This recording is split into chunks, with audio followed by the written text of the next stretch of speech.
مشاهدينا، ننتقل مباشرة إلى السراي الحكومي لنكون مع مؤتمر صحافي مشترك لرئيس الحكومة تمام سلام ورئيس البنك الدولي يونغ لوضع نظام مالي أمن له حماية تامة من الأزمة العالمية. ليس هذا فحسب، بل إن متانة هذا النظام المالي سمحت بدعم حركة اقتصادية حققت نسب نمو بمعدل 8% على مدى السنوات الصعبة التي كان العالم يتخبط خلالها بعاصفة مصرفية متشعبة الجوانب والتأثيرات. وشكلت بداية الأزمة السورية خلال 2011 نقطة انطلاق لتحول معاكس ومفاجئ في هذا الاتجاه التنموي. فقد عانى لبنان ولا يزال من انخفاض ملموس في النشاط الاقتصادي يصيب جميع القطاعات الأساسية ويترجم بخسارة فعلية في المداخيل من أجور وأرباح وضرائب سوف تناهز 7.5 مليار دولار للفترة بين عامي 2012 و2014.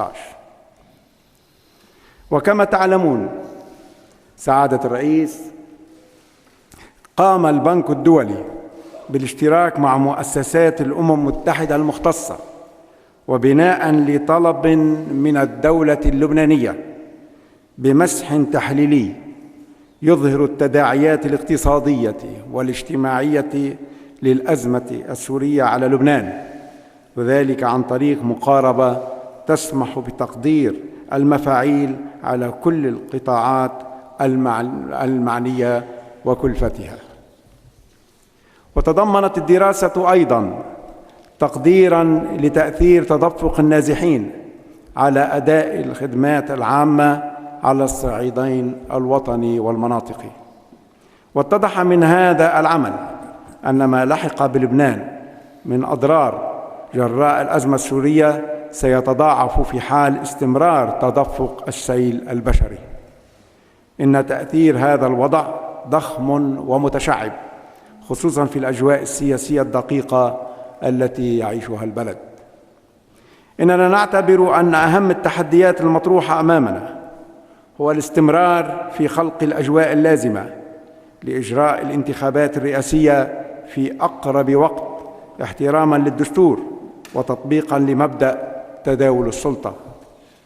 لكننا نعتبر أيضاً أن هذا الواجب يتطلب المحافظة على التضامن والتفاهم اللذين تميز بهما عمل حكومتنا منذ حصولها على ثقة المجلس النيابي، مما سمح لنا بإنجاز عدد وافر من الأمور الملحة كالخطة الأمنية والتعيينات الإدارية، وسيسمح بمتابعة وتثبيت هذه الإنجازات بغية تلبية حاجات المجتمع في كافة المجالات. سعادة الرئيس، أصحاب السعادة، للأسف لقد حدث ما توقعناه، وقد بتنا اليوم نعيش مع عدد من النازحين السوريين يفوق ربع عدد سكان البلاد، بما يعنيه ذلك ليس فقط من زيادة جسيمة في الأضرار، بل أيضاً من خطر حقيقي على البنيان الوطني نفسه. بكلام مباشر وصريح، نحن غير قادرين على تحمل هذا العبء وحدنا. إن لبنان غير قادر على تلبية الاحتياجات الملحة والمتزايدة يومياً في مجالات الصحة والتربية والكهرباء والمياه والبنى التحتية والخدمات العامة والأمن. وهذا الواقع يجعل من المستحيل العمل على إعادة المستويات الاقتصادية إلى ما كانت عليه قبل اندلاع الأحداث في سوريا، التي ستدفع قبل منتصف العام المقبل بأكثر من ربع اللبنانيين إلى ما دون مستويات الفقر المعتمدة من قبل البنك الدولي. إن لبنان اليوم في حاجة ماسة وملحة إلى دعم كبير وسريع وفاعل من قبل الأسرة الدولية لكي يتمكن من ناحية من منع انهيار الهيكل الاقتصادي وما لذلك من انعكاس على الأوضاع الإنسانية وعلى الأمن والاستقرار، ولكي ينجح من ناحية أخرى في إعادة المستويات المعيشية والخدماتية إلى ما كانت عليه. لدينا مسؤولية جماعية في مواجهة هذا الواقع الصعب. سعادة الرئيس، أصحاب المعالي، السيدات والسادة، إن أهمية دعمكم تتخطى دقة وحراجة موضوع مصيري يخص الشعب اللبناني. إن هذا الدعم إنما يعني تفادي أزمة متعددة الجوانب متشعبة الخصائص قد تتفشى في المنطقة إلى حدود يصعب تقديرها اليوم.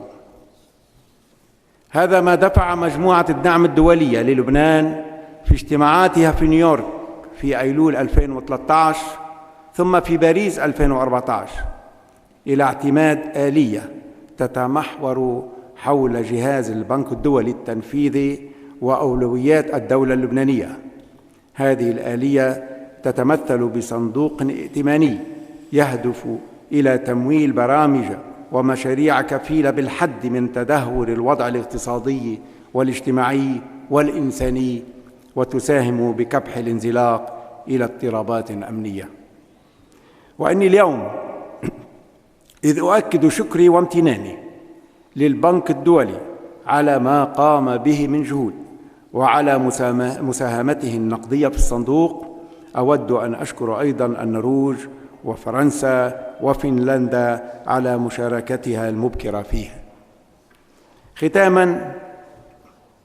ختاماً أنتهز فرصة زيارة سعادة رئيس البنك الدولي ووجودكم جميعاً هنا اليوم لأناشدكم حتى حكوماتكم الصديقة على التعاون معنا، شاكراً جميع الدول التي قدمت وما زالت تقدم مساعدات مهمة، آملاً أن تتابع هذا المجهود. كما أشكر سلفاً الدول التي ستنضم إلى هذه المبادرة بما سيتيح لنا التصدي لكارثة يصعب تصور أبعادها.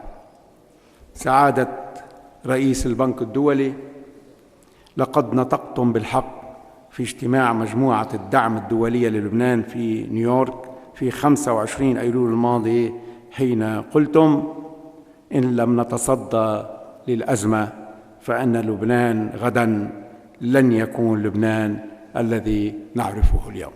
وشكراً.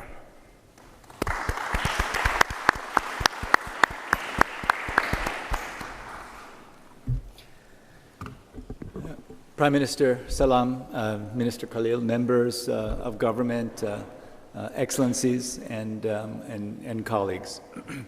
I'm really very excited and honored to be here in Beirut today. This is the first visit of a president of the World Bank in some 14 years. And I came here very specifically to express my solidarity and admiration for the tremendous efforts that the government of Lebanon and the people of Lebanon have made in absorbing a truly staggering number of refugees in relation to the population. As I've remarked on before, just to get a sense of the scale, strictly in terms of numbers, it would be as if the entire population of Mexico entered the United States over a 2 to 3 year period. And I visited some of the institutions today, a school and a social service provider, and felt the strain of the very, very well-trained staff's efforts to deal with the influx. The other thing that I noted, and those of you who are here also know this very well, is that there's a rising sense of resentment among the people of Lebanon as they lose their jobs, as they find themselves unable to pay their rent, as they find themselves in increasingly difficult situations and often not receiving assistance. We have to be clear and understand just how enormous the effort on the part of the Lebanese people has been, and being able to see it directly in front of me was a very sobering and yet at the same time inspiring experience. We all need to step up. We've worked very closely with the government of Lebanon and have put together a roadmap of priority actions. And I'm happy to say that it's focused not only on the immediate humanitarian response, but also on building the foundations of growth and prosperity of this country into the future. We've responded as best we can, really to the limit of our capacity as an institution, to the calls for help from the government of Lebanon and the people of Lebanon. We are involved not only in the social support services, but we also are involved in every aspect of the planning and the long-term efforts here in this country. We're very, very glad to see that the Multi-Donor Trust Fund is open for business. And I also want to thank Norway, France, and Finland, who have expressed their strong support and have made commitments to donate now and in the future. So I really urge all of you to contribute to this process. You know, one of the things that has been a concern is will the donations be directly applied to addressing the situation? And we think that this mechanism that's now in place will assure that that happens. And I also want to make the point that I have worked personally in many very difficult situations. I have worked in many parts of the world, in Latin America, in Africa, in Siberia, in many, many parts of the world. And in situations of conflict, often the most difficult problem is that skilled personnel and infrastructure do not exist. And so you have to build those in addition to making pledges. But in this case, what I saw today is that the infrastructure and the skilled personnel are there. And so the impact of donations to this trust fund will be very immediate. And I really hope that starting today and into the very near future, we can begin to develop some momentum with this multi-donor trust fund. You know, we want to make the point that there are many issues and reforms that are needed that are not related to the Syrian crisis. There's still much work to be done in the areas of energy, water, transport, telecommunications. I discussed these issues today with both Prime Minister Salam and Minister Khalil, and they're very much aware that this work needs to be done. I am also very encouraged by the fact that there is a good plan to tackle these issues, that once the government actually convenes and begins making decisions, we think that we can make rapid progress. Today, I'll be going to the Ministry of Education to address students. And in that address, I will try to provide a sense for what could be in Lebanon and in the region.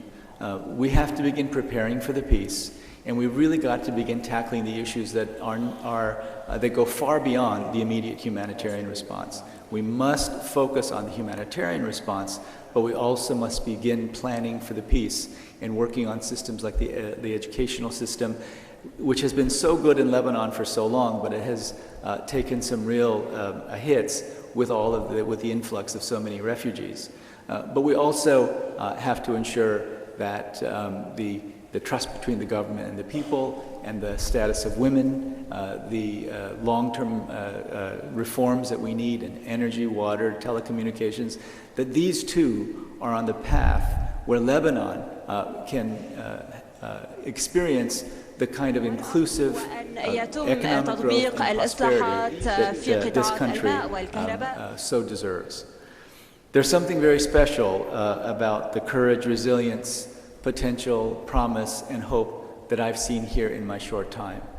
With all the reports that I've heard about the situation here, I expected to see demoralization and a sense of gloom, but that's not at all what I've seen. What I've seen is a people who have not only responded in such an extraordinary way, but are ready to take the next step. And we in the donor community have to step up now and in solidarity help Lebanon achieve its vision, not only of being the great humanitarian responder in this case, but also to think into its future when the peace inevitably will come. Thank you very much. Thank you, Mr. President. I have a special request from the representative of the General Secretary Ban Ki-moon, Mr. Plumbley, for an intervention on this occasion. So we are ready to listen to what you have to say. Thank you, Prime Minister, and thanks to President Kim for his remarks. I really just wanted to underline the extent of the partnership between the government, your governments and the predecessor, the World Bank and the United Nations in this venture over the past year. Can you draw the micro nearer to you, please? I will. I was just emphasizing the extent and degree of the partnership between the UN, the World Bank and the government in pursuit of this venture over the past year.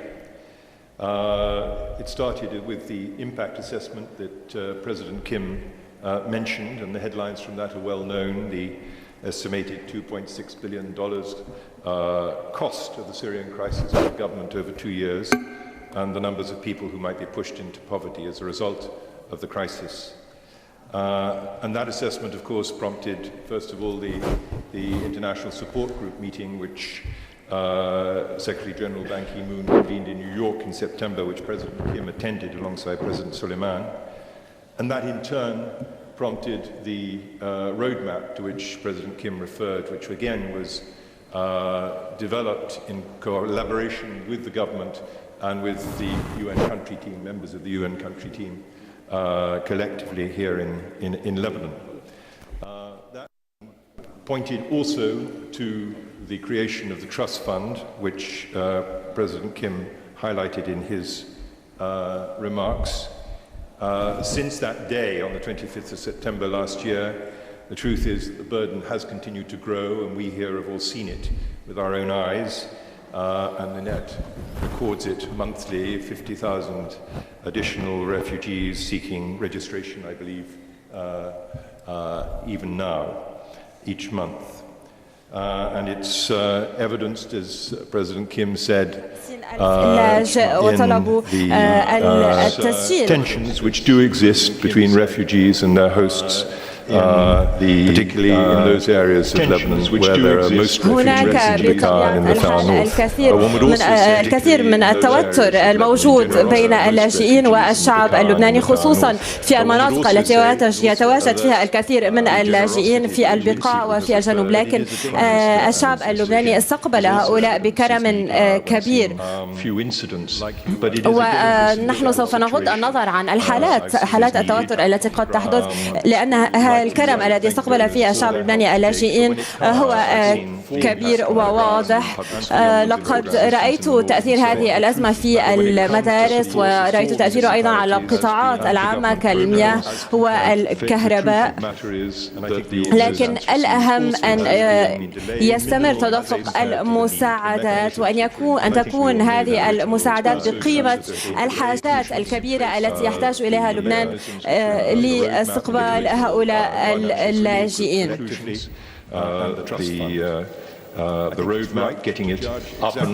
لابد من أن نعمل بحسب خريطة الطريق وأن نفعل عمل الصندوق الائتماني.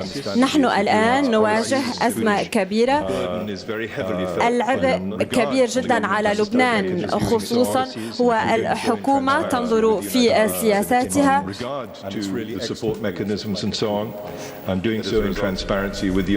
وهي تقوم بهذا هذا بشكل شفاف جدا مع الأمم المتحدة والأعضاء الدول الأعضاء. وإن لقد تم إطلاق الصندوق الائتماني بين لبنان وسوريا، ويحاول هذا الصندوق تأمين المساعدات للاجئين السوريين، لكنه المساعدة الوحيدة الموجودة حاليا لمحاولة التخفيف من تأثير أزمة اللاجئين على لبنان. ونحن نأمل أن يكون هناك مساعدات إضافية بالإضافة إلى المساعدة الكبيرة التي أتت من فنلندا ومن النرويج وفرنسا والبنك الدولي. شكرا لك. سأختم هذا اللقاء وأقول إن حضورك اليوم هنا. إذن مشاهدينا، استمعنا إلى المؤتمر الصحفي المشترك الذي عقده رئيس الحكومة تمام سلام ورئيس البنك الدولي يونغ في السراي الحكومي. ابقوا معنا لمعرفة آخر التفاصيل وتابعوا نشرة أخبار بيروت اليوم في تمام الساعة 2.